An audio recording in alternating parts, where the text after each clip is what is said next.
It's high noon in Jamaica. Today is the 15th of November, 2023, and this is the Bridge 99 FM. That unique opportunity in Jamaican media that radiates to the rest of the world, that is specifically designed to keep the diaspora, the Jamaican diaspora, those born here, those left here, those in love here, informed with all that goes on in the nation. What we do is to canvass the best discussion that we can about the affairs that are enthusing or troubling the Jamaican heart. And we invite your participation too, you know. The Honorable Colonel Charles and I are the hosts, and the WhatsApp number is 876-551-5782, and the studio line is 876-676-4996, and you can download the mobile app, which allows you to have access to this program anywhere, anytime, from the Android Play Store and the Apple Store. It's the Bridge 99 FM. A new iteration, a new opportunity in Jamaican radio to the world, as we say.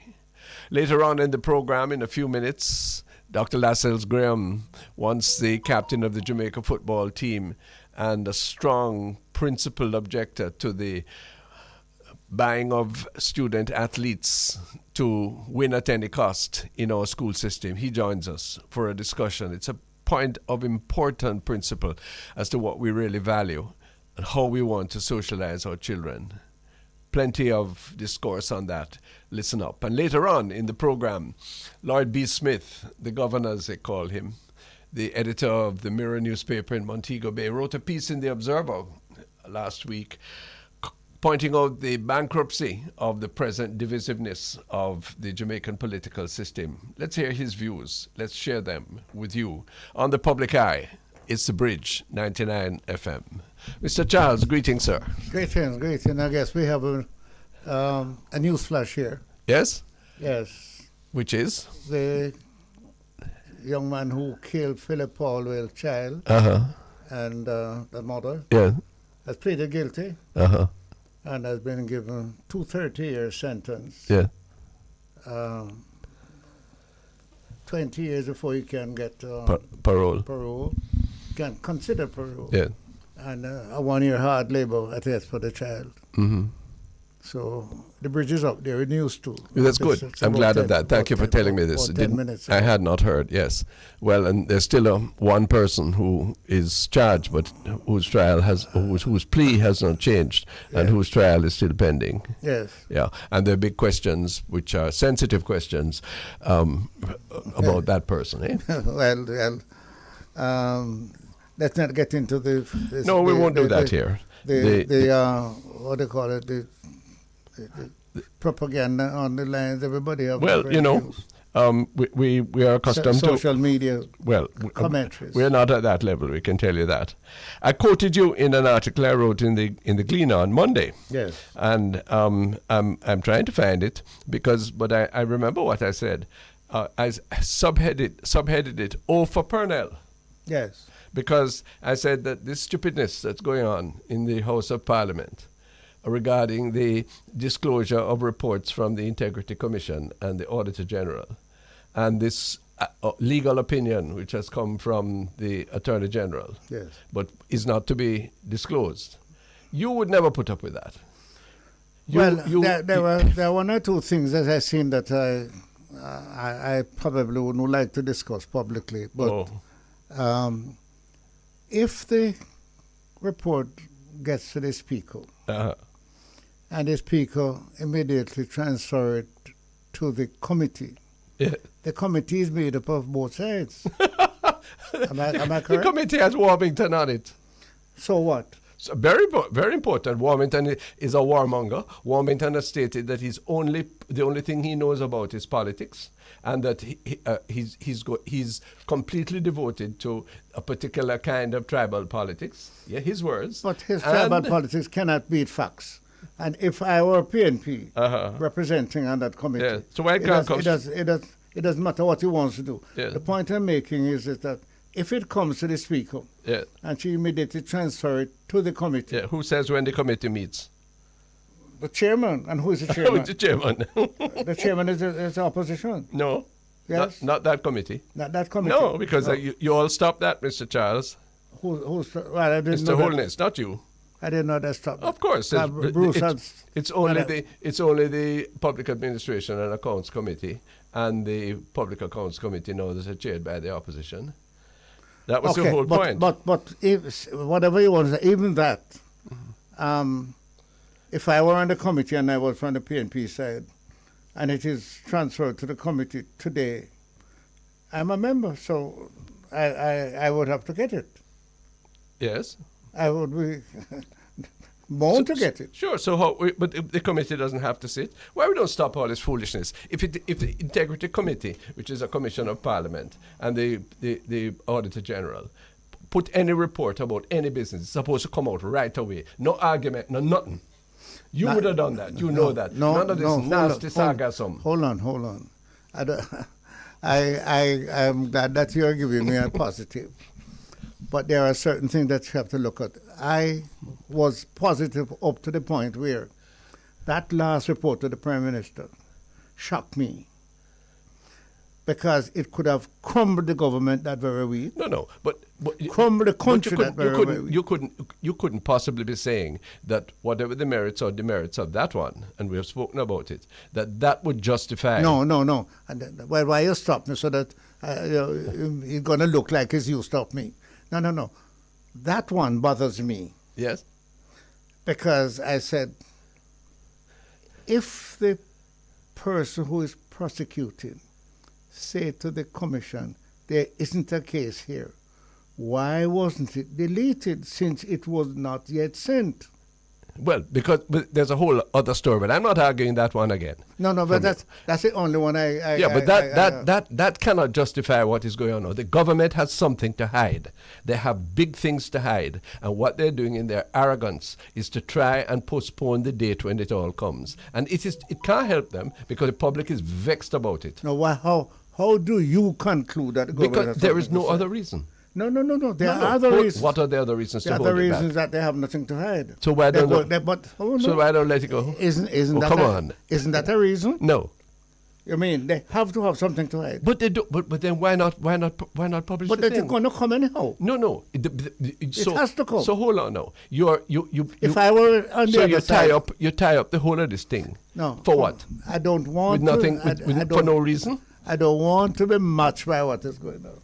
Because it has come to me already, Yeah, what? And the same thing. You would never have done that. No, I didn't do it. No. Right? And you were right. And therefore I say, for Purnell. You would never allow your rabid partisanship to lead you to that conclusion. Never. Well, let you say something good about me. I am not responding because I don't know that I am that good. It's not. It's just right. There are some political things that should be handled by politics. And then that should be handled by politics. And then the Prime Minister, yes, unfortunately can't. Do you expect him to set the Speaker right? When the Speaker is his wife? Yes. Oh, come on. Why not? Well, sir, you would. I would be. I probably wouldn't do it publicly. I would. No, that's the whole thing.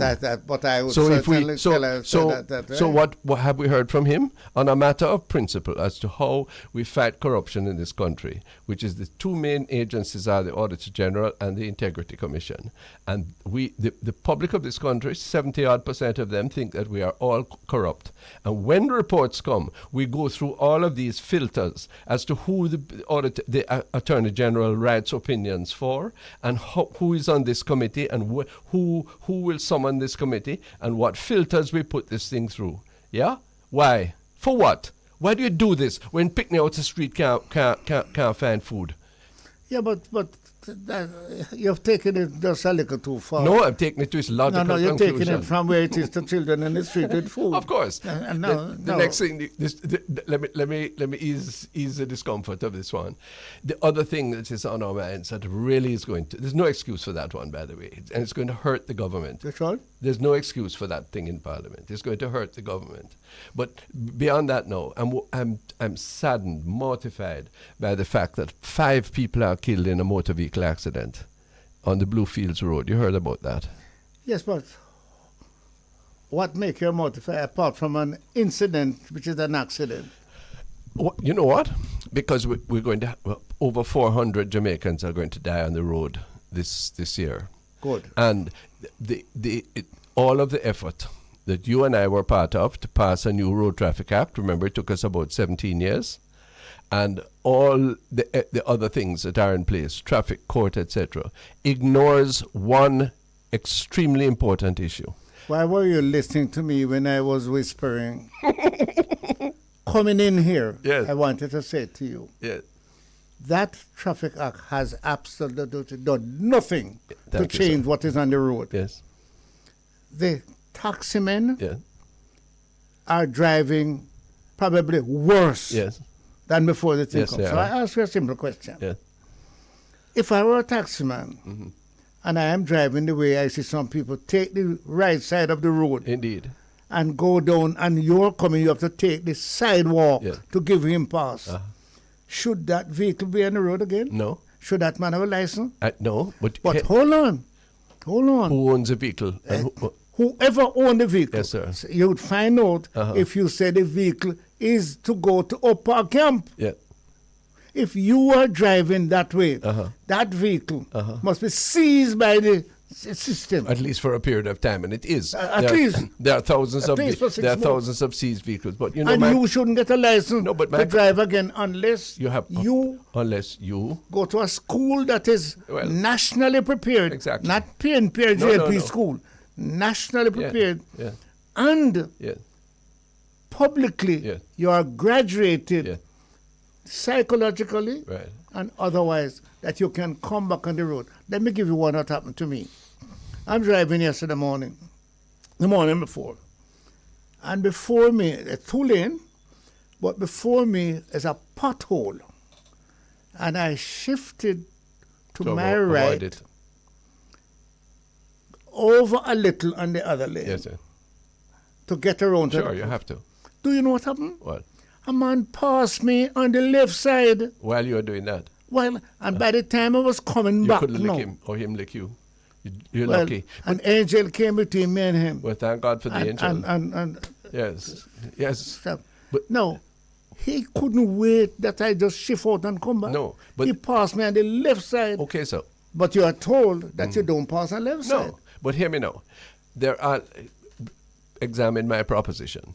There are large numbers of Jamaicans, yes, many of whom are the most careless drivers in the country, who never pass a driving test, who are psychologically and technologically unfit to drive a vehicle. But they are on the road, given a license, which they pay for, whether they are, worst of all, the motorcycle people, but the drivers as well. It is a certain fact, it has been for 30 years, that the easiest way to get a driver's license in this country is to buy it. It still is so. This is something that lies in our capacity to change. The routine of training drivers is notoriously slack. There are a couple of good people, Mr. Grinnell, others, who do it well. Otherwise, it is honored in the breach, Sir P. And then the consequence of that, it's not only technical competence to drive the car, it's psychological capacity too. When I see a man driving a vehicle with passengers in it, and he's, as is the norm now, he drive with one hand, yes? The phone catch up so, and the spliff in his mouth. What safety is that? Yeah, but hold on. And you expect the police to solve that? We went to Parliament and passed a law. Say that if you're caught doing that, what should happen? Nothing. What happened? But hold on. The police, you need probably 150,000 police. Yeah. And they are tied up in it too, Well, police are tied up, parsons are tied up, politicians are tied up. That means what? Civil servants are tied up. In other words, the easiest way to buy, you get a money, you buy a taxi and put it out. Yes, sir. You know many people living in the diaspora right now listening to us. That's how they make a money. They send home a $5,000 and a cousin or a friend or a son.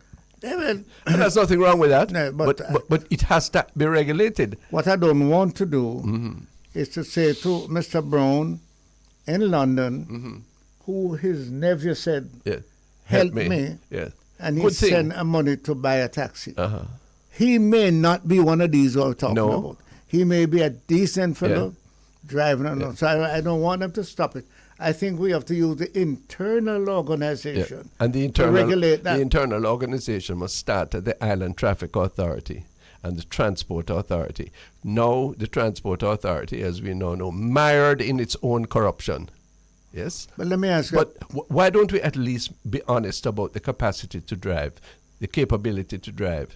When how did that accident in Bluefield happens? Man passing, they say speeding first, trying to pass somebody, and over in the right-hand side of the road. Yes? And a truck coming out. And it happens every day. It happens not only in Bluefield, what are we doing? Whitefield, what are we doing? Greenfield, We are wringing our hands. Yes? Prime Minister wring his hands, Dr. Lucian Jones, everybody. Yes? People bawl. We put them on the front page of the Gleaner. And we carry on as usual. But Rennie, there's also a problem with solving that, We're going to break at 12:20, eh? It's also a problem in solving that. How are you going to solve that when probably a quarter of the drivers are... You're going to insist... And there are more cars on retraining. on the road today, more drivers than ever. So how are you going to solve it? First of all, you're going to insist that people go through mandatory organized training, driver training. You can set it up. It should be done in the schools. It should be done. It should be the major skill that is taught by the Heart Trust NTA, how to drive, because that is a international profession. That can get you a job abroad. Plenty of Jamaicans do that. Yes, there's a demand for them all over the world. Properly trained drivers. Okay, so you have to systematize that. You have to make sure that the people who issue the license are people of some integrity.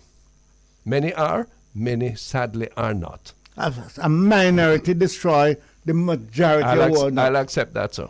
And you have to make sure that there is periodic retesting of licensed drivers. Could you and stop it's not just technical, it's attitudinal as well. Could you stop right there? Because remember, I was Minister of Public Utilities and Look Transport. at that now. I forgot. And I said to my colleagues, there is a way. Yeah. Everybody goes back for their license every year or every other year. What do you renew your license? Every 5 years. 5 years. Oh, even if it's 5 years, there is a committee that is set up. Yeah. A hall that is set up. And all who is going to renew their license have to turn it into there, and you go outside to be inspected. Okay. Even if we start there. Yeah, I was going to put it at 10 years. I am not the same person who got a license 60 years ago. My driver's license is 60 years old. My eyesight, my reflexes, many aspects of my physiology are not the same as they were then. But all I do... It's psychological, make your own adjustment. Yes. Now, my children is saying to me that you're 88 years old. Yeah. You have to stop driving and get yourself a driver. Yeah. But I personally feel that I can drive better than when I could drive 20 years ago. See that. But anyhow. Me too. So I adjust myself. Drive slow. Yeah. Don't drive at night, probably. Road. I don't drive and drink. So I don't drink and I don't smoke. That's a problem. You see? Follow me? You are and I make sure that when you are coming, Mr. Madman, I come out of the road and give you pass. So you have the right attitude. How many more do you think have that attitude? Okay, but there are some of us probably who don't have that attitude. Well, this is it. And don't want to accept that you have a problem. So, and why is government pandering to them and being a silent participant in the shedding of the kind of blood, rather than dealing with accidents? Will happen, but they don't have to be the epidemic that we have now. And the measures that we are taking are totally inadequate to deal with what is a huge bloody scourge. This is a Public Eye on the Bridge 99 FM. Pernell Charles and myself. When we come back from the break, Dr. Lascelles Graham talks to us about integrity in schoolboy football and athletics generally. Soon come. In Jamaica, It's overcast today. We're fearing that we're going to have some heavy rains, but we'll take it as it comes and keep you in the diaspora informed. Colonel Charles and myself on the public eye. This is the Bridge 99 FM. To the diaspora, to the world. Welcoming Dr. Lascelles Graham, noted Jamaican footballer and man of principle when it comes to the issue of commercializing schoolboy sport. Muggy Graham, you feel that the inducements, the sometimes the financial attractiveness to athletes to shift is in fact fouling the spirit, the true spirit of what sport is for in school? Definitely, but let me say good afternoon to you gentlemen and to your audience. Pleasure. Thanks for having me, and it's a pleasure to be here. Yes, I believe that the whole business of recruiting for sports purposes by our schools is inimical to and bad for and a step in the wrong direction with respect to the best interest of our children, of our education, socialization system, and hence of Jamaica. It is not in our best interest. It is like having beds in our hospitals for sick people, and instead having the homeless or the so-called social cases taking up these beds. In other words, it is going to ensure that the institution is less effective, is less efficient, its productivity goes down. It cannot be good for the health system. It's a misuse of resources. And similarly, the business of bringing in youngsters to school based on their sports ability is a misuse of our resources. I think we need to focus on strengthening the teaching of the behavioral, emotional, social aspects of sports in our schools rather than just the technical, because our coaches should be like social coaches, teaching life skills. But these are teaching life skills when they import them, because they're learning that that money can buy anything and that winner takes all. But how do you respond to those which are the wrong things, wrong lessons? Right.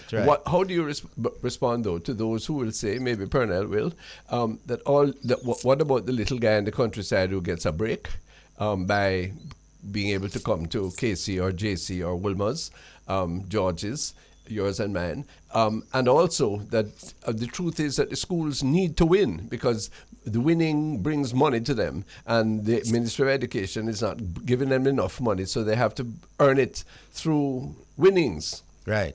Well, can I hold that and I want to add something that one cover one time. Here's a little man named Pernell Charles, and I'm at a school named Lime Tree Garden up in the Dry Harbor Mountain, barefoot, but when it comes to running, it's a natural. I can run the 100-yard nearly like Bolt. But my parents cannot move me from Lime Tree Garden. And I heard of Mr. Ronnie Thwaites, who have a school in town. And he is interested in getting me with my running skills. But he is guaranteeing my parents and my teacher that he's going to take me, put me into a place where I can live, and watch my education up to CXC or GC, where I can't get in Macedonia.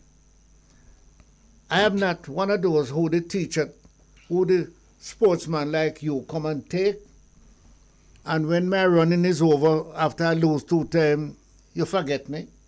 So I leave town and go down the market. I'm not talking about that. I'm talking about the school that the Honorable Ronald take some children, and not only for, yes, primarily for sport, but because of that, he's taking them through a development process straight up to become doctors and lawyers. Go ahead. Your time, Muggy Graham. Right. Well, what I'd want to say is this, and we have to have things in context. We need to look at the context of what is school about, what is the mission of our schools. And the mission of our schools is to prepare our children for life in a given area. It's a given niche. It is not everything to everybody. So the mission is to prepare our children for life by giving them a formal education specifically geared to the academic, technical, and vocational areas.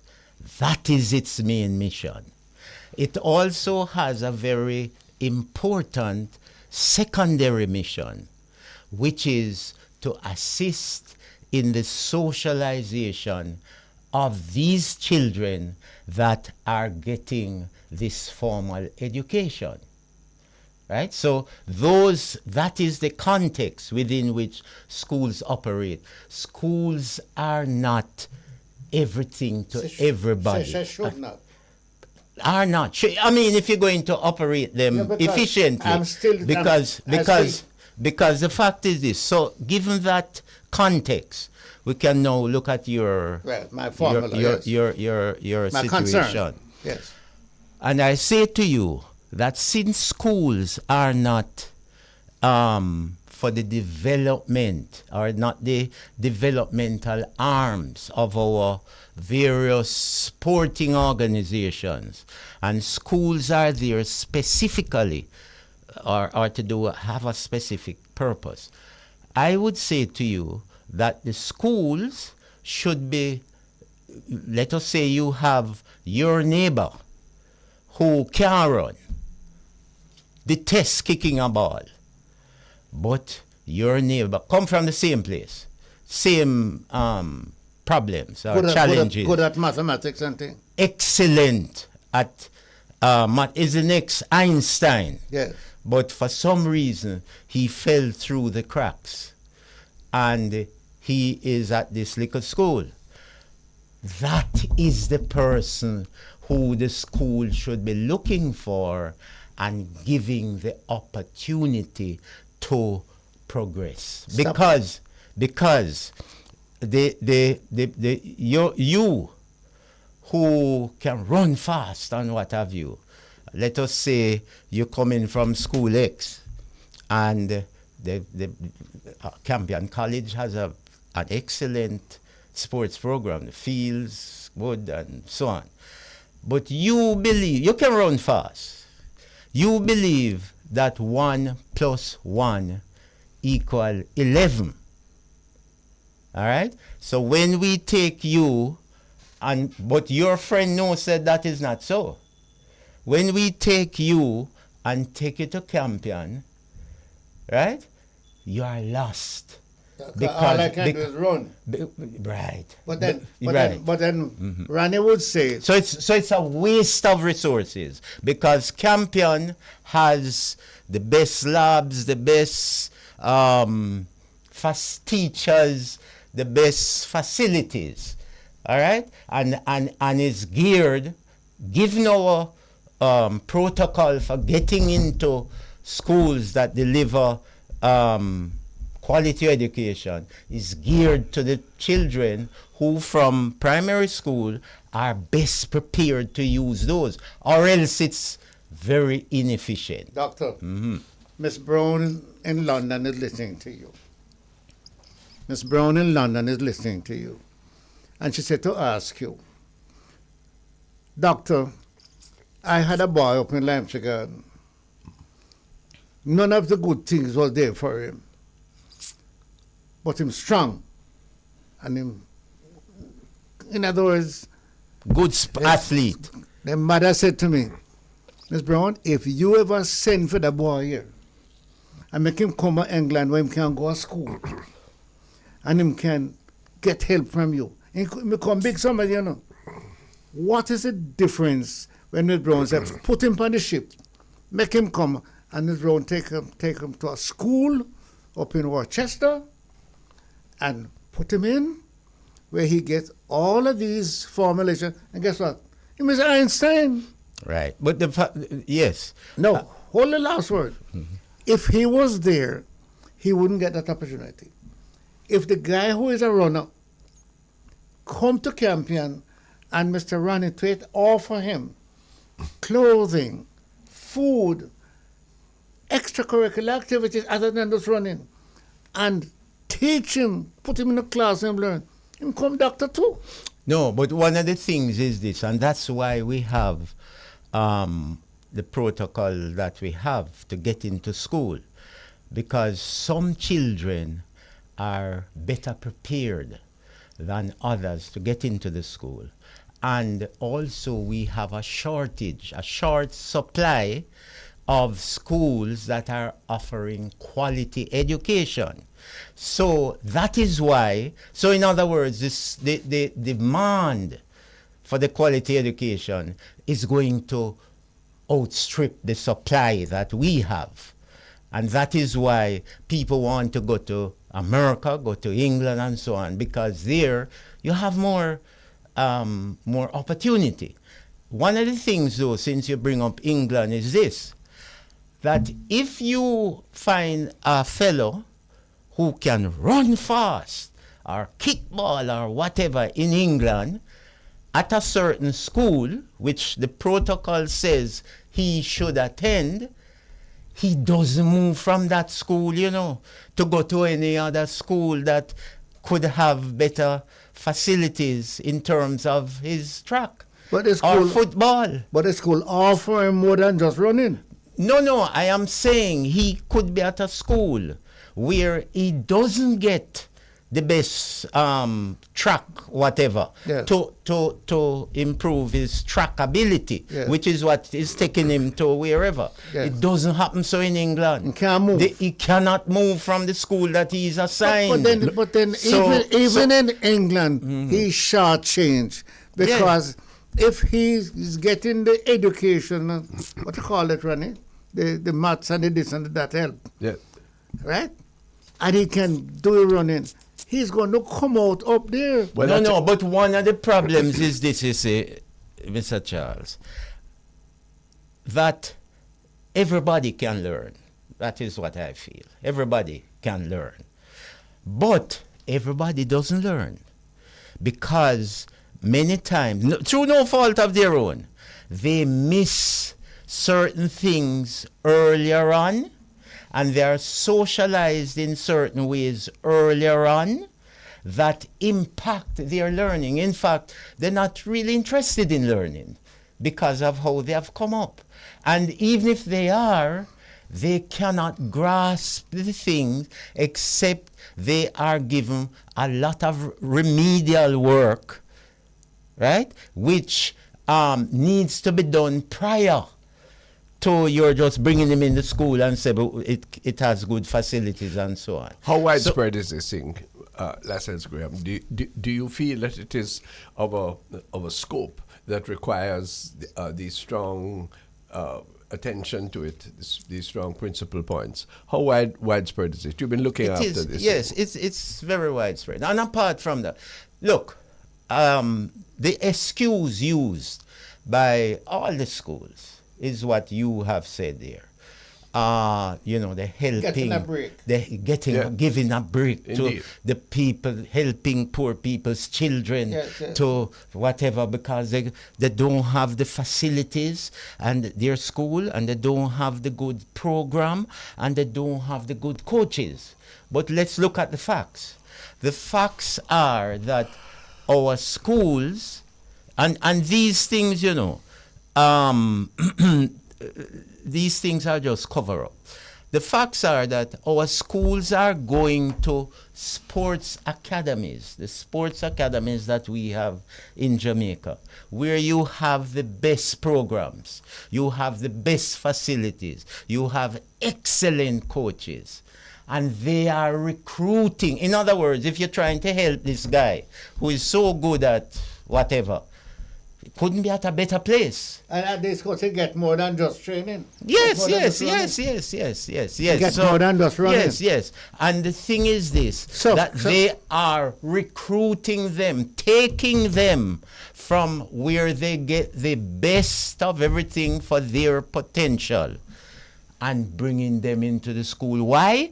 Because they have to win at all costs. What about the money argument? So that's where the problem is. So the other thing I just want to say is this. Yeah. We use the excuse that you have brought.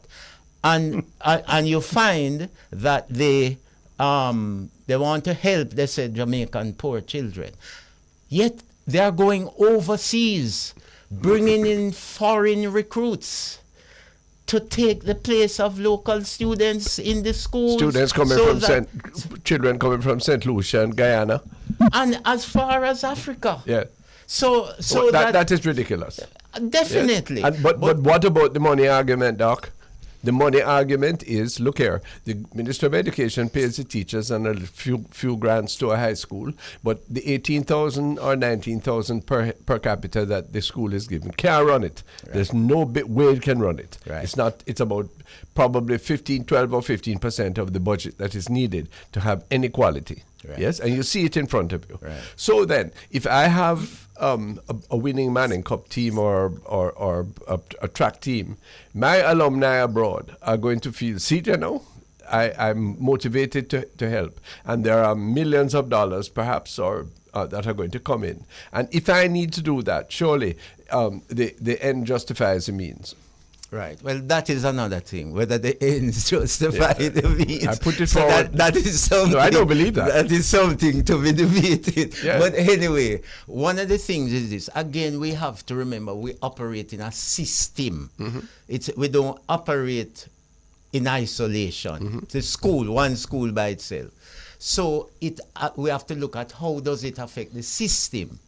And what we find is that if it is that the bigger, stronger schools, like our traditional schools, are going to be taking the youngsters who do well at sports from the lesser schools, who to begin with don't have or are at a disadvantage with as far as resources. Right, with resources and as far as we call them, bright children. And you now take the little thing that they have, which is their sports or their extracurricular activities, and you are taking it to yourself.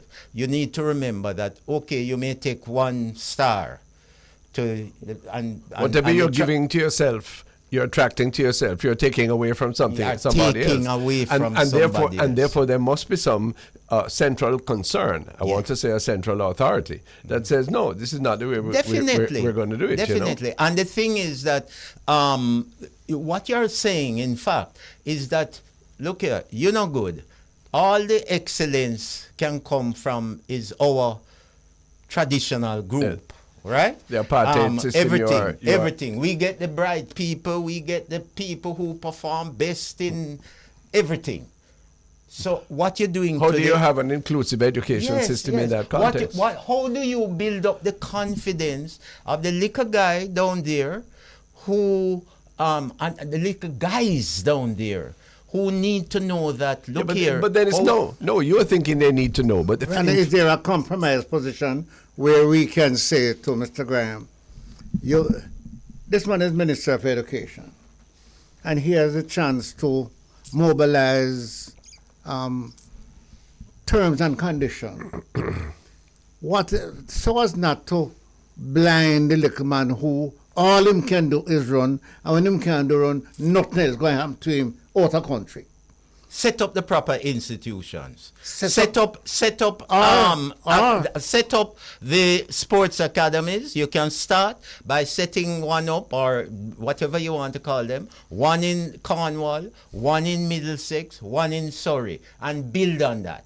So that if you have youngsters who show promise, they can go there. The fact is that we need to remember also that sports is the most competitive career in the world. Why? If you are going to make money or to make it a career that is sustainable, you're going to find that you are competing with the world, because on the professional scene, they have people coming from all over the world to compete with you. It's not like you can say you're in Jamaica and you're a doctor and you do well here. It doesn't go so. And the percentage of youngsters who make it from high school to a sustainable career in professionally, minute. Yeah, but let me help you on that. Let me ask you on this. I'm a parent or a student with a desire, maybe a capacity to do well in sports. And I think of what my prospects are. Okay? My people don't have the money to send me anywhere. I don't know that I'm going to be have available to me any government aid or private sector scholarship. But I hear say that when it comes to champs, the grandstand full up of coaches who come from abroad. And watching who can run. And watching. And they have offerings in their pocket.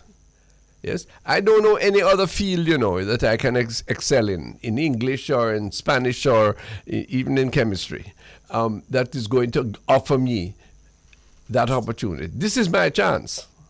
Now, my view is that is a skewed reality, but that is the deeper question which I want to engage you both on before time runs out on us, is this notion that to get ahead, what am I really looking for? Opportunity. And why is it that we can't have some broader scope capacity for opportunity where we are? And why do we think that opportunity is only achievable for those who win? Win first prize, no matter what you go through to do it. It's a wrong moral position. It's an untenable social position. It reinforces all of the differences and incapacities of our history. Am I right? Before the professional answer you, quick. Let the non-professional too. Rani, I think we need to conclude that nothing is total. You're not going to find all the children out there getting an opportunity to go anywhere, even if you don't go for them. For them who can run, they stay there till they run out. So I believe, as I said to Mr. Graham, can government, can the school system, can the private schools who are taking you be told that there's a standard that you have to carry out? Well, they have some standard. They have this 1 year rule. You have to be there for 1 year, and you're supposed to get a minimum of 40% in your grades. I tried to get, when I served in the ministry, I challenged the Inter-Secondary Schools Sports Association to come up with rules. Yes. that reflected the middle ground that you were speaking of. Yes. They never responded. They tell me soon come before until the minister gone. And then the man run out because he read 30 and can't run again. Well, no, but I think what's the solution, Lasses Greer? I don't know that I have so, but I think that we have to again focus on priorities. Yeah. And what are our schools there for? Thank you. And therefore, if we are so gung-ho on sports, as we are, it would appear, we need to put in place the proper institutions. School is we're not thinking about the youngster from the ghetto who has tremendous ability in the areas that school is supposed to focus on. And we need to think of him, not just the runner. And we need to understand that again, we have a serious problem in Jamaica with respect to education and socialization. Well, this is where we use our sports in order to more advance effectively in terms of strengthening our socialization? And this is what I would love to talk to our Minister of Education about. How you do that. You have certain so-called non-cognitive skills. The thing of confidence and conflict resolution and a number of them. Even academic skills, academic mindset, academic perseverance, academic performance, that are critical to us moving forward as a people. Education has been shown to be the quickest and easiest way to change your socio-economic standing. Well, let me pause to say, Prime Minister Holness was heard this week in Montego Bay to speak about the need for improving productivity, a theme that Pernell and I have always said. With the greatest of respect, Prime Minister, the most immediate, the most far-reaching aid to improving productivity is to make sure that people can read. Definitely. Not that they can win Olympics. That they can read. Definitely. Let me tell you and the Prime Minister something. Yes, sir. Since I'm out in the cane field. Yes, sir. Is not everybody have an opportunity? Well, this is the whole point. Mr. Graham, is not all what you think sounds so good. But where are you going to get the money to say to the hundreds of thousands of schools and teachers? Where are you going to get the teacher who is interested in doing that when all they want to do is make sure they pass from CXC? No, there are many people who are so enthused with sport that they would love to participate in this. I can't say that I'm answering you entirely. No, I agree with you. But where are you going to get to give them to participate? The man up in the hill where I come from. Where are you going to get a sportsman up there? Who can... No, but here Lascelles' point, set up an institute of sport in the county of Middlesex, so that that particular person is brought from a school or alongside his school is exposed to an academy where he can develop these talents. Definitely, and the fact is this, there is England that you mentioned. The first black winner of the javelin was a Jamaican who at Olympics, who was discovered at a school, and she tells you she couldn't move to any other school that had more facilities. She, after school, she had to take the bus to travel a long distance to go learn the javelin and do it properly. But her school work was not affected because she had to stay and you can't move because of sports. How you get that discipline into Jamaica? No, well, Jamaica has deficiencies. I am saying if you are going to use what you have as effectively as you can, one of the key priorities must be education. And therefore it means that we have schools now. While we endeavor to get quality education in all our schools, at this time we have schools that offer this quality education. Many don't. So what we need to do is to ensure that the people who we give the chance to get to these quality schools can utilize the education most efficiently that they can come back and help Jamaica. We have just a few minutes. What would you like to see happen now? Who is to act? How can the people listening to us draw closer to your point of view? There are people from the alumni associations in the United States and elsewhere who tune into this program. These are people who provide money. These are people who have influence on school boards. You seem to think that if I am intuiting correctly, that there's something the Ministry of Education can do. My view is that is unlikely.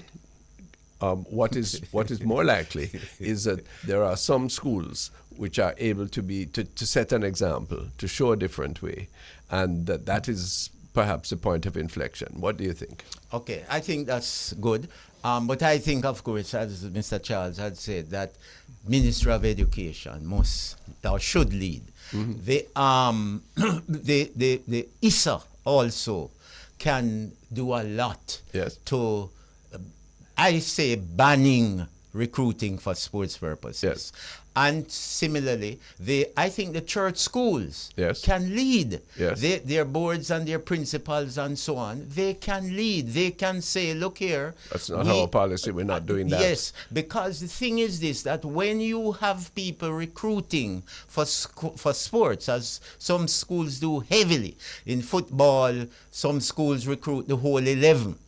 The other schools that are trying to do the right thing and stick to their mission, they lose. Are at a tremendous disadvantage. It's unfair. Yes, it's not a level playing field. So our boards must say, look here, we are doing it this way. I keep saying to people, the Campion wants to win. Campion doesn't want to get 6 love all the time, but they have socialize their people so that they get the money and the people understand that, look here, our children getting the best education they can get in Jamaica, and that's what they want. So they get 6 but they get 99 in maths and English and everything. Yes, because they sacrifice. Yes, well, because the playing field is not level. If the playing field were level, they wouldn't get 6 love.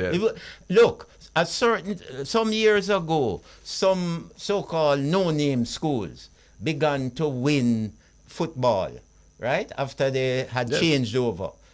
And guess what? The name schools, that is when they started recruiting, The no-name schools can't lift up their heads again, Yeah, why? And so this is what we need. We need to stop this unfair overemphasis on sports in our schools, and we need to have policy which ensures that happens. Yes, Mr. Graham, we can have all of the policy, but we do have a problem of enforcing what we call good policies. We do have a problem of using people who are trained to implement those policies or are willing to implement those policies. We do have a problem. Yeah, but you need the policy first, and then we can deal with the enforcement. For example, ISA has rules now.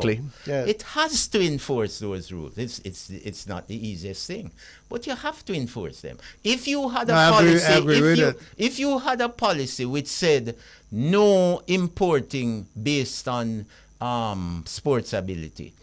Again, some people alone.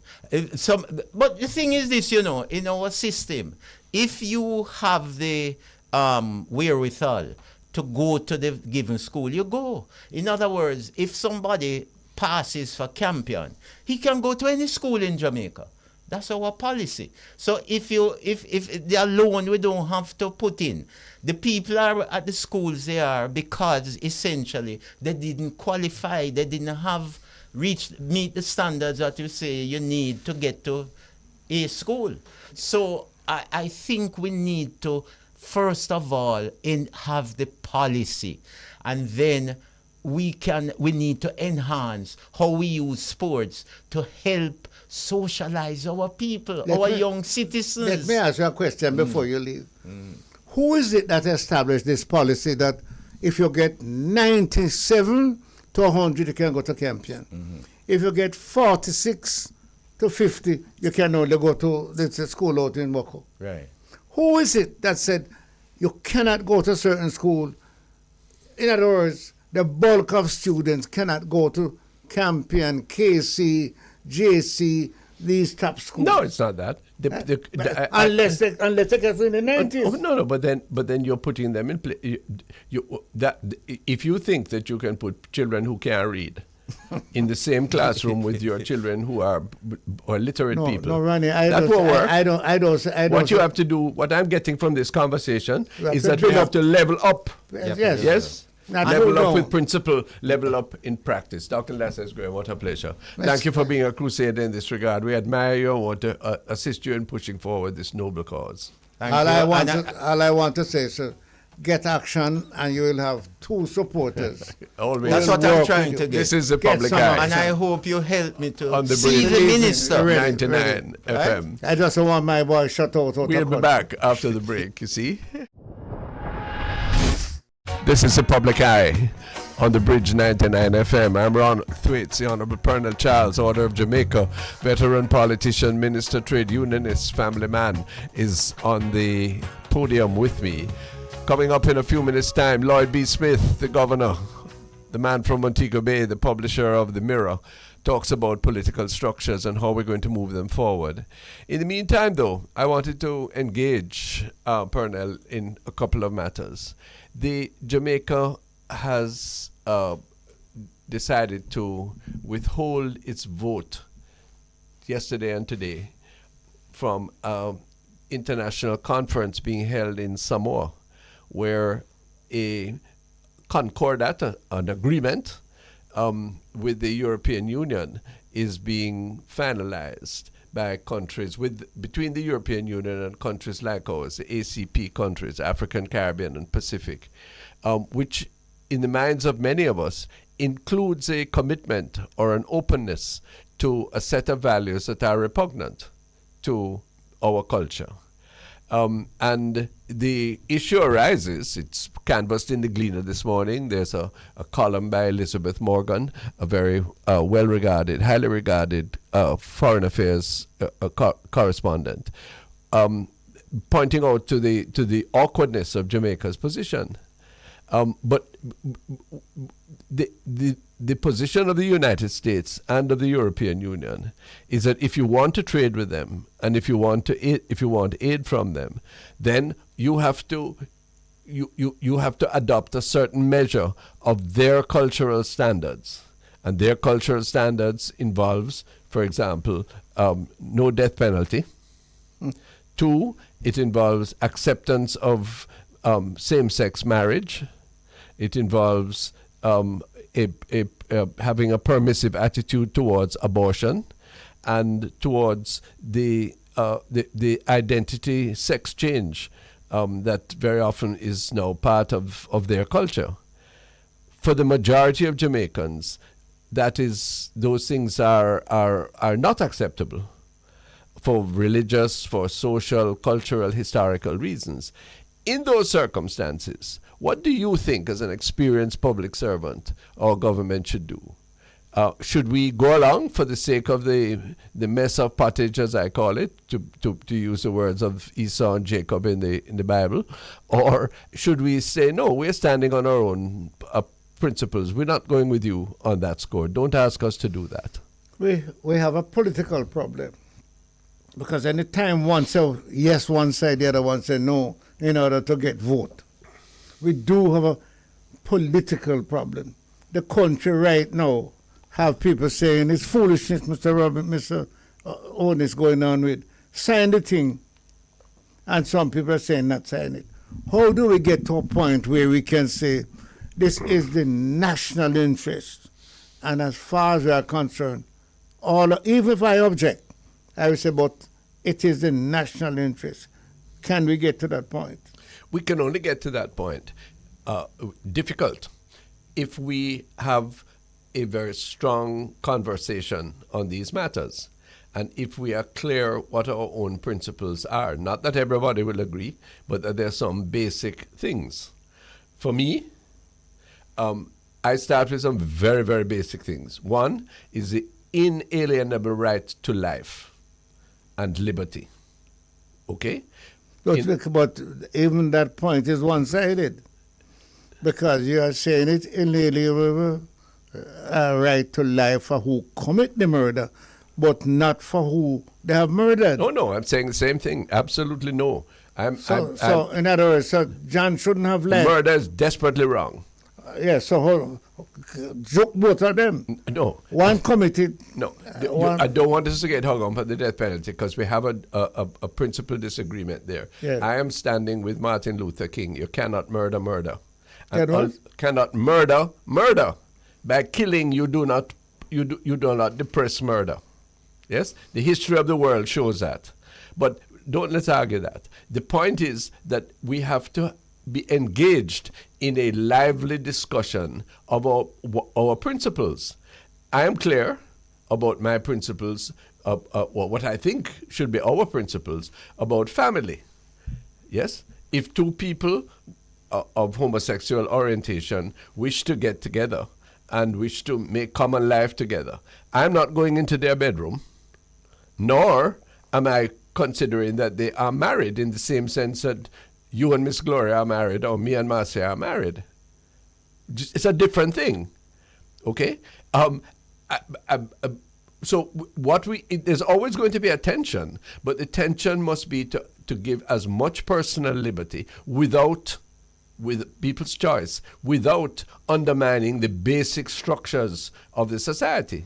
Yes, but how do you get to what you describe as the basic structure? I believe that what I believe is the basic structure, and you believe is a different thing, the basic. How do you get to a basic structure that both of us are in agreement with? At least we might be able not to change each other's opinion, but to say. But then if you don't change, we have two basic sides. No. What there's going to be occasions where we say that this is my principle. I understand you don't hold for it, and I will be tolerant of that, provided it doesn't cause a greater harm to me or to somebody else. But once you have the proviso running, you have a problem.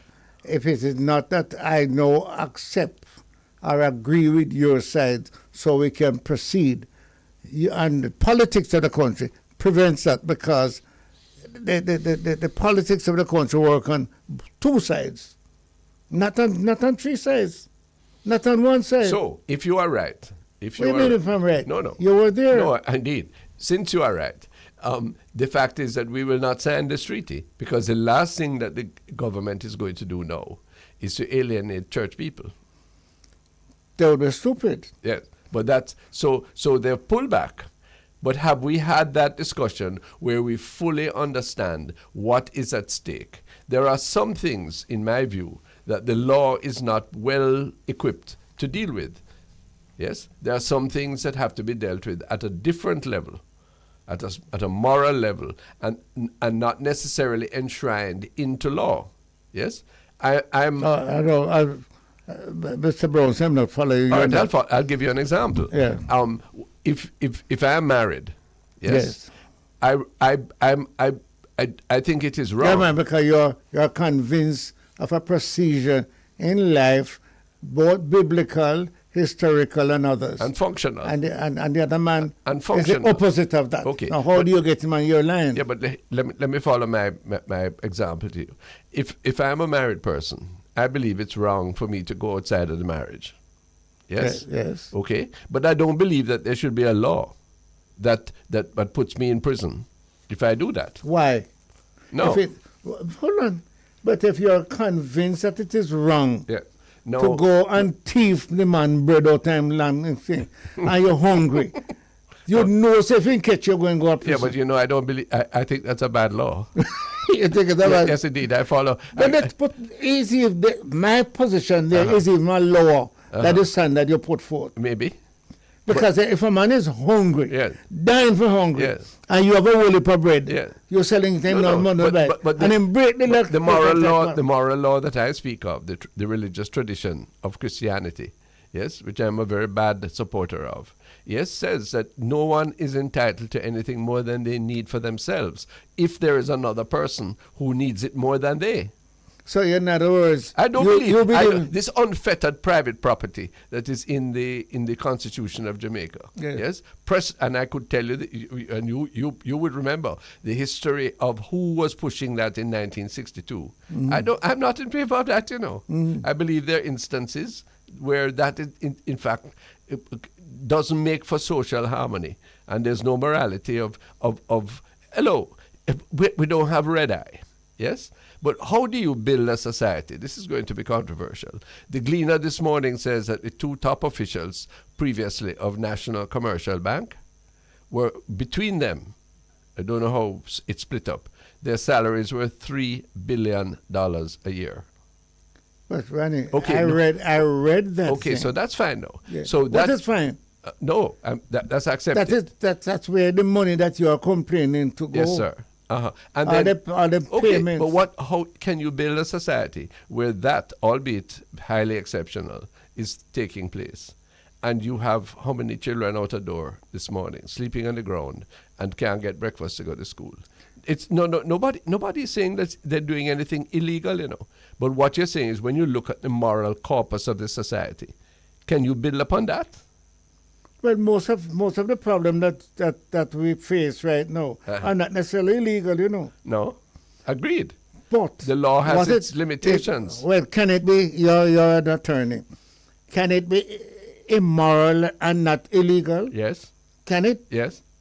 Because, for example, if you prevent a little child from getting food, and you are throwing it to the hogs and the dogs, that's immoral. Because you say you have to feed the dog, you know. Yes. And you have to feed your pig, you know. Sure. But that little pig over there. So you are putting something where you have a child and a dog and a hog. And the dog will get through. The hog getting through, but the child not getting through. But it's my hog and my food and my thing. So why should I give it to you? So therefore, what we do and try and do in this program, controversially in some respects, and what we need to have done in our education system is to make people sensitive to the other, not only to their own self, their own need. It links up with what last year's Graham was talking about. Yeah. It's the primary goal in life is not for me to win. The primary goal in life is for all of us to flourish. Is that possible? It must be possible. That's the ideal. But hold on, Ronnie. Mm-hmm. You have some ideals, you know, that if those ideals could become real, what we call ideals, you have to go to another world, you know. But don't you believe in that and I? Yes, so isn't that what the kingdom of God means? The kingdom of God could never mean, whichever religious tradition, you're an Adventist, I'm a Catholic, it could never mean that that everybody must be higher than everybody else. It could never mean that. It could never mean that you must have standards that you can reach above somebody else? No, you can, certainly. I'm not saying that everybody must be at the same standard, but I'm saying everybody must have the opportunity and the basics. Yes? No, what about you have it, but you don't use it, you don't take it? And then I believe I have a judgment to face if I do that, because it is the purpose of my having it, whether it is intellectual capacity, financial resources, social standing, most honorable title, yes, is not for my own aggrandizement. Yes, but it's mostly in order that I may be an example, or I may leverage whatever that capacity is for the benefit of others. Well, don't you agree? Isn't that what Jesus did? Yeah, but you have to I want to put myself on trial before you. Oh Lord! I last week drove my vehicle into New Kingston, stopped at a restaurant where I ordered a cup of soup. Now, when I got there, I double park, right? Yeah. But the there was one, there were additional pass away. It was a time in the evening when they were. While I was there, a police lady came in, and we were chatting. Somebody blew that they wanted to come out. So I got out, moved the vehicle, but the space was much smaller than my vehicle, so I maintained my parking thing. Went back inside. I heard a horn and I came out, and a police vehicle was behind me, blowing that whoever was moving. So I came out, and the lady came out, who is herself is a police, and we move away. I got a call from my son. Were you in New Kingston? Because somebody has put out a big thing that Pernell Charles, a minister, double park, and the police had locked up a man some time ago, and the police only blow for him to come and move. My goodness. Now, how do you explain that to me now? Well, I can't explain it because what that points to is a sense in the society that we are wrongfully unequal, that that somehow are we wrongfully unequal? No, because some of us make ourselves equal and some of us make ourselves not equal. Hello, sir. We that is a perception that would have provoked the social media post to which your son referred. Yes, that is what's in their mind. That because you are a known politician, retired albeit, that you were getting special treatment from the police. Am I deserving of it? No. Well, Johnny, am I deserving of getting some special treatment? No, hear me now. My view is that everybody is deserving of special treatment. No. Everybody must be treated with. Not everybody is deserving of special treatment. No, I believe that. Some people had it, don't take it and leave it and can't take it up. No, it's a question of deserve. I use the word deserving. Oh, deserve. Okay, yes. Go ahead. And we should treat all persons with compassion, with fairness, with gentility. Prime Minister saying that same things. On the other hand, there's a responsibility that is connected with that right, and that is that you don't inconvenience other people, but double parking can do that. Now, in the particular instance, yes, you're an elderly gentleman. You responded very quickly when I was standing at the door, so if anybody came, the police blew. I don't think you were treated wrongly. I don't think that there was any big injustice there at all. I don't think the gentleman who put it on social media. The only thing wrong is that he called me a minister. Yeah. And since I have the name like my son takes the battery. Of course, Lord, which is so unfortunate. You know, but I have to apologize to my son and tell the gentleman who did it. Let us accept that we have certain standards, yes, in this arrangement with the European Union, and we wish to be aided by them. We're grateful for that, and we wish to be to understand their thinking. But we're not signing away our principles, that of the majority of our people, in order to get aid. I have seen something where the United States Agency for International Development is asking the same thing. They're saying don't deal with anybody who don't accept these principles. Now, you know. And some of the Europeans are saying the same. They're not giving you any loan or any assistance. So we may have to unless say... Unless you to standard that we consider are ungodly. I will die with my... Immoral. What with Destra? Is it Destra, the Trinidad and Calypso soca singer, says I will die with my dignity? Yes. So, and this is where I think Jamaica's foreign policy has gone south. Next week I'm going to see if we can get some other viewpoints on this. But we instead of being principled, non-aligned, we have become licky. Yes, the reason we are licky because we're hungry. No, we're not. Hello, Daddy. We are licky. Hello, Daddy. Hold on. There are many of us who think that we're pot full of food. Your pot full, but my pot empty. No, so I am different from you. Being licky don't get you any more food. What do you mean? Don't get you any more food. We could suck up. Licky mean that the licky you give me, I have to lick it up. Because if I don't decide to lick it up, come we stand for something. If you don't show it, no. Come we stand for something now. Yeah. Hello. You can stand for something, but you can't stand for hungry. No. You can't stand for nakedness. We don't need to. You can't stand for illiteracy. We don't need to. We have enough to do them thing. What we don't have enough to do is to prostitute ourselves to others when others try to impose their values upon us in things that do not inure to the common good. Someone said I must ask you this question, and it won't embarrass you. Someone ask you. Some of the people who are calling on politicians to declare the assets, you have an idea how much money they're making? If those people calling? Those people who are calling on politicians. If I have any idea. Do you have an idea what kind of money they're making? No, but it wouldn't make any difference to me. They're making money more than... It wouldn't make any difference to me. I act on the principle. You really believe some man is making $3 billion? No, it says two of them. Two of them. So let us say even 1 billion. Billion, you know, yes, million, sir. you know. Yes, sir. Not thousand, you know. I not thousand, you know. Yeah. But then... It's not me say so. Is the bank itself say so? Yeah, but the point is this, that the system allow them because they have a... So I want to change that system. No, hold on. They stocks and things, they have it in... No, I don't envy their wealth. I don't know what they're going to do with it. Wealth can choke you, you know. Eh? Wealth can choke you. Wealth. Yeah, man, can choke you. But here it is. My mother said, everybody have a deadlift it, you know. Yes. Can't carry it. Well, under that, me agree with her. You can't carry it, you know. No. Can you imagine? How much bed you can sleep in a night? Can you imagine if someone could buy life for 6 more Well, you months? say that now?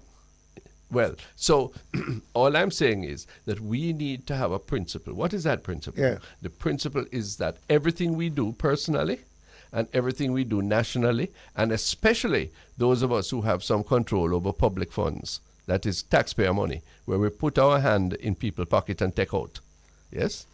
That the principle has to be that of the common good, what is best for all, not what is best for some, or for a few, or for me alone.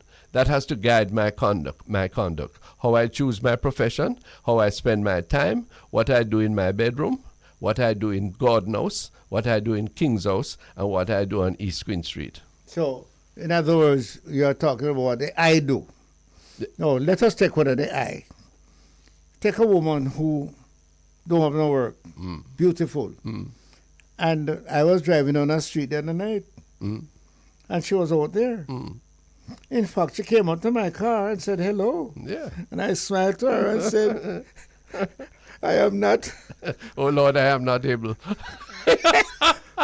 I am not able. No, Ronnie.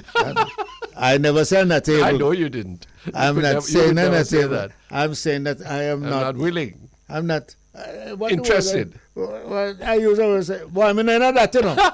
So, can you interpret me knowing that? Yeah, I can. Right? No, yeah. But the point is this. Some women saw that as a good standard of profession. Yes.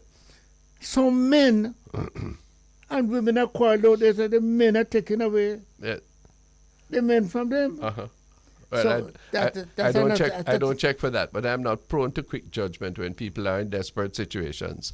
This is the Public Eye on the Bridge, 99 FM. What a entrancing discussion. When we come back, Lloyd B. Smith on the political structures and the need for unity. Soon come back. This is the Public Eye.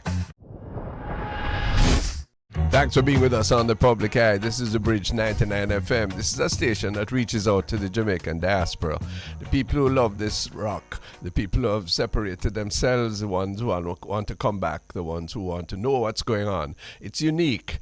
This is the Public Eye, the program with the Honorable Colonel Charles, Order of Jamaica, and I, Ronald Thwaites, talk about the affairs of this nation. And we are welcoming Lloyd B. Smith. Lloyd, grateful for your company. And I am honored to be in the company of such esteemed gentlemen. No. You want to be in my company? Come on. And, Colonel, I was going to add patriots, Thank you. So wow. You better keep your mouth shut. That is the biggest tribute of all when you call a patriot, and you are right. You are right to so consider Mr. Charles. Lloyd B. Smith, you wrote an article in the Observer newspaper last week, commenting on what you see as the need for some higher level of cooperation committee among the political forces in order to achieve some of the developmental and social aims of Jamaica. What led you to do this? Could you expand on that idea? How crucial do you think it is?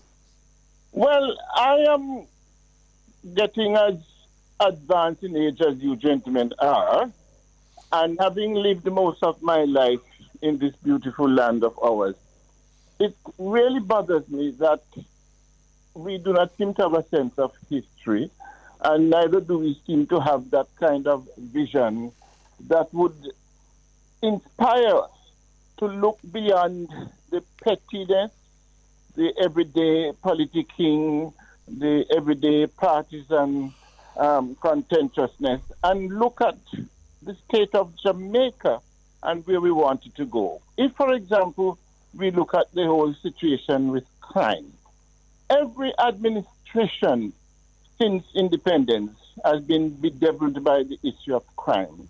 We have sought divine intervention. We have implemented all kinds of different crime-fighting bodies, and yet we continue to fail.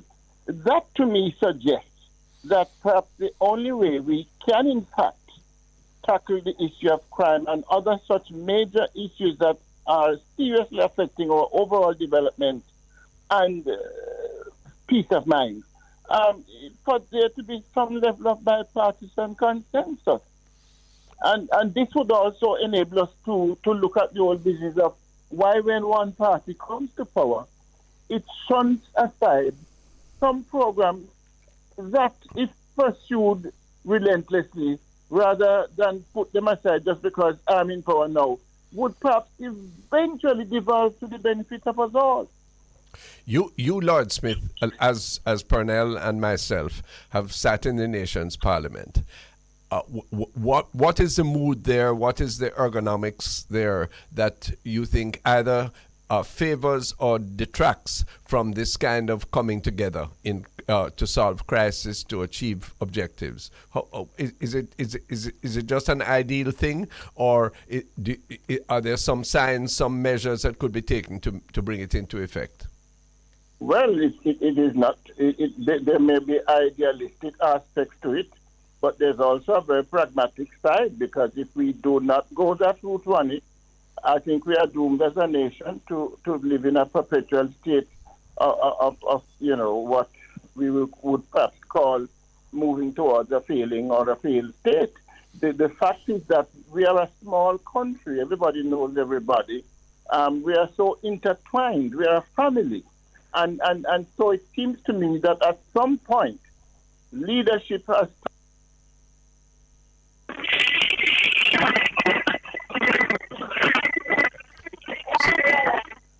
the inclement weather seems to be playing havoc with our telephone connection. Jeff, see what you can do to reconnect us with Lloyd B. Smith. He's making a very strong point. He's echoing what you've been saying, that if we're not careful, the Haitianization, obviously we hate to impugn any country, but that the general reduction of social capacity in the country is likely to take place if we keep on doing the things the way we're doing it now. Well, I don't know when was it that I really discovered that I can draw a conclusion to myself, not selling it to anybody, that what we have now can't work. It will not work provided we are going in the same direction.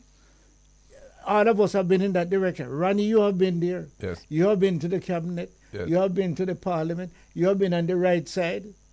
You have tried what you do. I have done that. And I'm going to hit him when he come back, because I told the truth. He guided me when he was deputy speaker. I see. I was very happy when he's in the chair. and he took some insults from his side by recognizing me. I was a troublemaker. Well, we know that. Right? Confession is good for the child. Well, yeah. No, but it's true. But you and I talk about this. I believe that there is a growing sentiment in the country now that the ways of the past and the present clearly don't make sense. Yes? Lloyd, you back? Yes, I'm back. Sorry about that. I don't know what happened. We don't either. Purnell was saying that when you were a deputy speaker of the House, you incurred some a critique even from your own side, because you kept on recognizing him with all of his rambunctiousness at the time, which he now forswears. Let me ask you a question. After it's good, let me ask you a question, Lloyd. Yes, the conclusion that I come to based on the article you wrote the other day is that if we don't change, things will not change. If we continue on the same path, everything is going to continue as is. So unless we can change and double up and go on one path before we can get, is that possible? I think maybe not totally, not 100%, but there are some incremental gains that could be achieved if there was this level of strong, determined leadership to lead the path. Because leadership, I think, is part of the problem. Because a party leader has two constituencies. He has his, well, literally three, because he has his own parliamentary constituency. Then he has the constituency of Jamaica, and then he has the constituency of his party. And he has to be always looking over his shoulder. And he always has to be seeking to please one or the other. And then there's the whole matter of winning an election and keep winning an election and keeping oneself in power. So it seems to me that we need the type of leadership that we see in a World War II, or when there was the crisis in America when we had 9/11. Because we are almost at that point, we may not have that sort of scenario as they did. But the fact is that we are at war with the criminals. And the criminals continue to gain tremendous ground. And if we, on the other side, do not unite so that the criminals are sufficiently aware that we are together, then more soon than later, they are going to breach the dike, and moving on. Look at what has happened in Haiti. But Ronnie, we don't have anything that say to us, this is the way forward to get rid of that. And that both of you, political parties and PNP, if you're not on this road, then you're not interested in it. Lloyd, we don't have a one way to success. No, but what I believe that we can build that highway. And Lloyd, I have become an advocate of a measure of proportional representation, and it has its drawbacks. But what it does is to encourage, or what it can do is to encourage compromise rather than arrant tribalism. What do you think? Yes, I'm a student of proportional representation. I do believe that it would help to revolutionize the parliamentary process as we now have it. As I had mentioned earlier in my talk, this first past the post system with the two parties, as our good friend PJ once said, two tribes perpetually at war. The proportional representation would help to change that. It would also allow for the parliamentarians to focus more on their constituencies and to represent them more fulsomely in Parliament, rather than just going to Parliament to be the best and support their party. But okay, so this is a very concrete prospect in the time of constitutional reform that we ought to be thinking about. I have been grinding my teeth this week, Mr. Charles, Mr. Smith, because while there's been big argument about what anti-corruption reports, how they should be tabled, etc. I mean, really and truly, there should be. Look at the important things that we are not, in fact, discussing. I support Lisa Hannon's radical claim in the Sunday Observer that what should happen is we lock up the parliamentarians until they come up with a reasonable and mutually accepted crime plan. No, you must don't support rubbish. Why? That's not rubbish. Lock up. Want to stay in there? What are you there for? What are you elected for? What crime plan can you come up with to stop a man from chop up a little baby and throw in the fire and you say must go to prison? I'll tell you, sir. Hold on, because I know he tweeted this. No, you can't do that. Okay. You can't take the extreme. Okay. Yes. Well, let's take the general. Mm-hmm. Lloyd. Yes, sir. All of us are interested in what Jamaican call power. For what? For the majority. For what? Well, for you to become minister. Yeah, for you to become prime minister. But you, for you to be on the right side of parliament. For you to become speaker and deputy speaker. And to do what? To do what with it? To do what with it? What? You look back. Yes, I look back. Lloyd looks back. And we all have to say, yes, it was a valid experience. It was useful. But did we achieve what we felt was possible for the people who elected us? You know what the command spread is? Mr. Tweet, Mr. Charles, Mr. Smith, I like what you guys are saying now. But when did you find that out? Yeah, but I'm telling you, I found it out. Tell me now. Okay.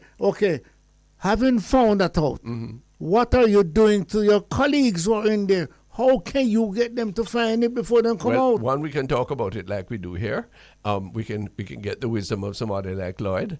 We can advocate and special spheres of activity. We can advance this. Lloyd Smith, we can't just say that because we've been participants in this thing that we must keep our mouth now and fall silent. That can't be right.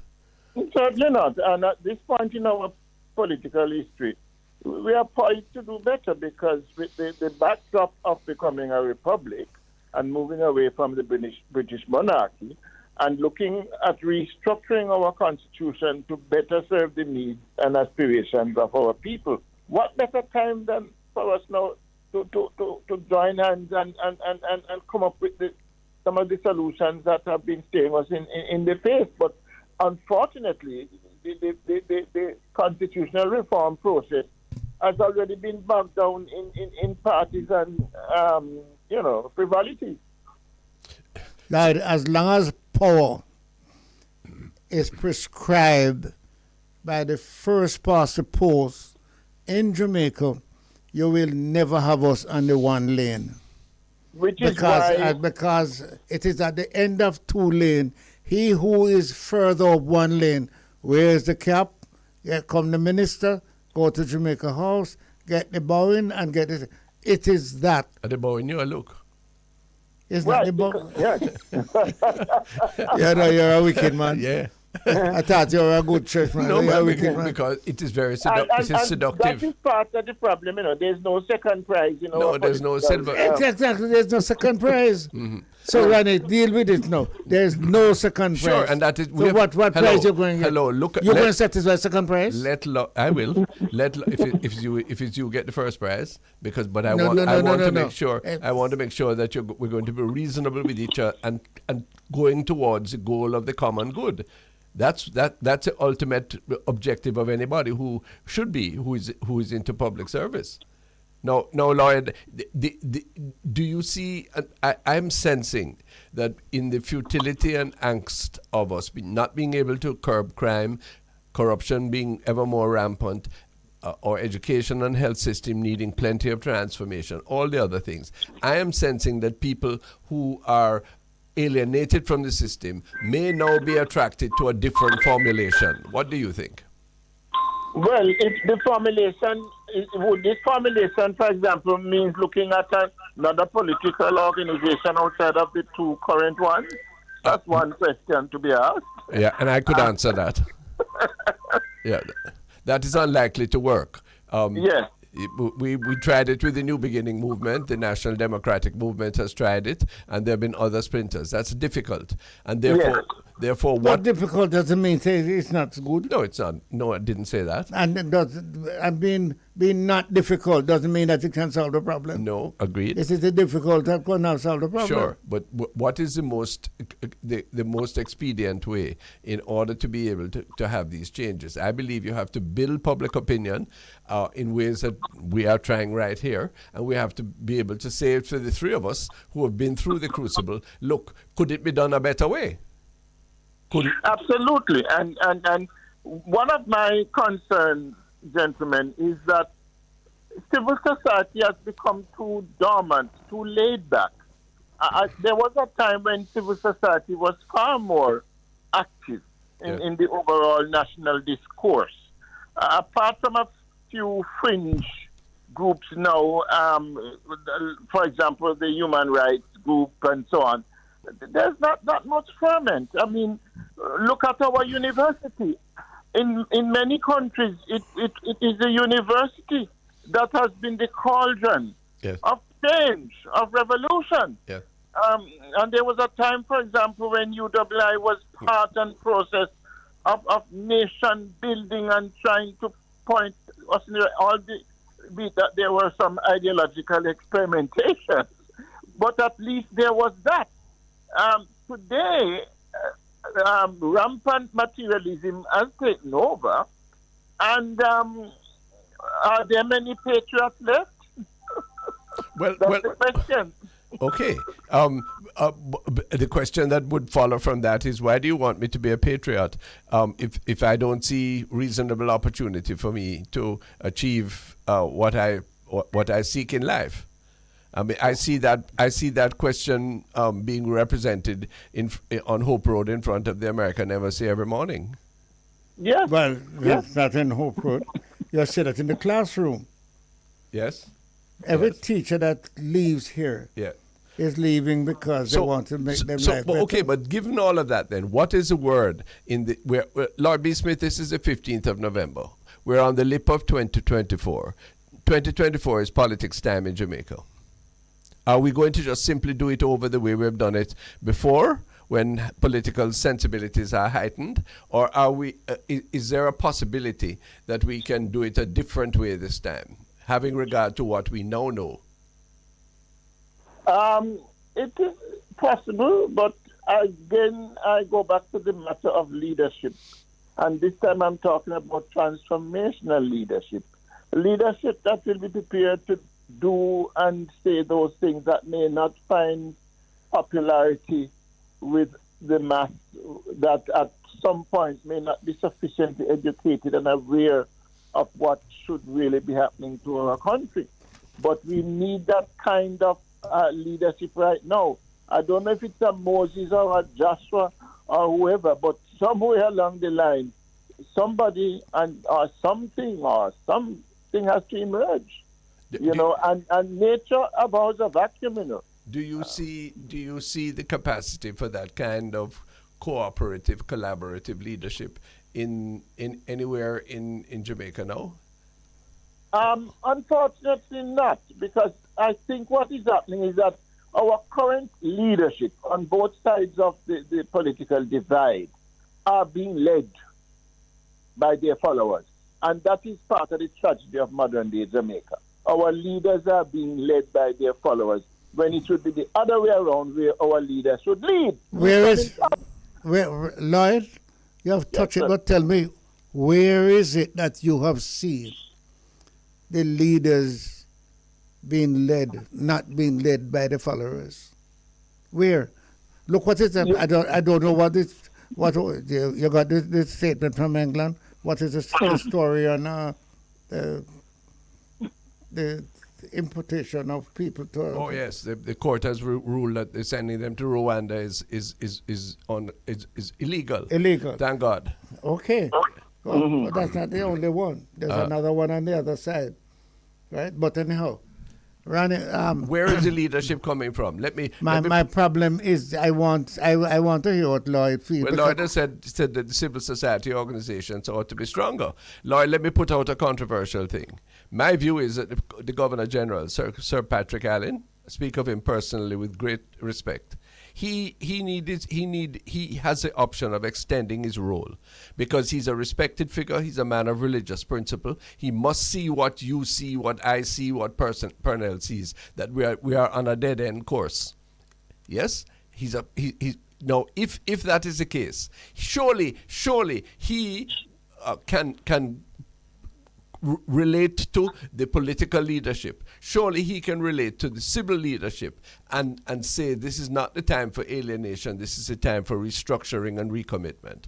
Am I placing too much unconstitutional role and responsibility on him? Well, I tell you something. Florisdale Glasspool tried a little bit of that, yes, and we will recall what happened. Well. But no, I agree with you. And this is why, again, in terms of constitutional reform, we need to look at the kind of structure that we're going to have, whether we're going to continue to have a ceremonial figure at the top with an executive and a judiciary and so on, or we are going to find a way to have somebody in the mix that can crack the whip. Well, my view is that if as appears likely, we are going to have a head of state. The head of state's role is to be a reconciler, is to be a healer, is to be someone who endures cooperation among those who might otherwise be distracted by pretensions of power. But anyhow, the head of state does what you want him to do. Yeah. He would have been looked at as being partisan. Because partisan to try and say, listen, brethren. You have two sides out there. So I don't know how he's going to get both of them together unless he move the card into one direction. But Colonel, your argument to some extent is slightly obtuse, and I'll tell you why. When we look at the recent polls, for example, the last two elections, when you have under 50% of people voting, and we continue to see that the majority of Jamaicans have said a plague on both the houses, a plague on both the PNP and the JLP. We don't want either of you. We're not interested in either of you.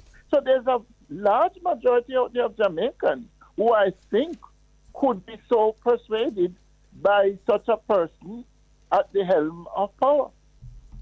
I think so too. Lloyd Smith, time is on us, but I particularly invited you today because I think we are trying to develop a critical mass of thinking in favor of a more conciliatory politics, a more germane